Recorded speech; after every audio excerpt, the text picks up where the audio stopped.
Dhe njerë po i them se janë prek shumë familje nga ky problem, madje së fundit. Shumë prindër nuk pajtohen se fëmijët e tyre. Kam një rast konkretisht që duhet përmend. Shumë familjar nuk pajtohen, ka prej tyre që kanë mbajtur të izoluar fëmijët e tyre në rajonin e Gjilanit, kam informacione të sakta, kur kanë mbërritur ata prindër që fëmijët e tyre u ka vjedhur tjetërkohësh një doktrinë e fanatikëve fetarë dhe i kanë mbajtur të izoluar. Dhe gjithë kjo po shkakton problem edhe familjeve tona tradicionale shqiptare.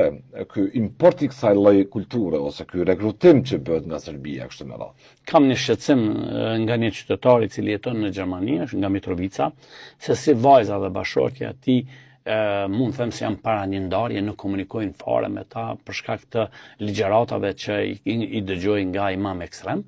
Konkretisht këtë rast i shqetësimi i tij është për imamin Zakaria Qazimi, i cili ka arritur me ndikun brenda familjes tyne dhe me bë problem të jashtëzakonshëm ku sot vajza dhe bashkëshortja e një burri të jashtëzakonshëm që ka dhënë kontribut në çështjet kombëtare, përfshi edhe mbështetjen e Ushtrisë Shërbimore të Kosovës, nuk komunikon për shkak bindjeve fetare dhe për shkak mënyrës se si është trajtuar feja në atë familje. Kto nuk e thot besoj Zotin në librin e shejt.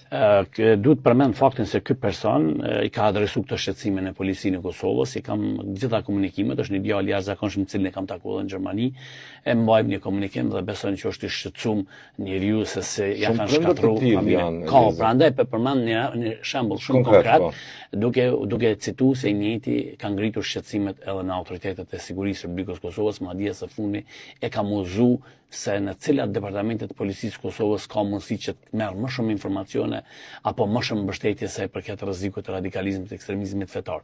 Të jeni të bindur që Serbia, me që ka humbur luftën kundrejt Kosovës në vitin 1999, ka vetëm këtë qëllim që përmes këtyre angazhimeve të humbë shpresën e shqiptarëve të perëndimit. Është një angazhim serioz, sidomos në Mërgatën tonë.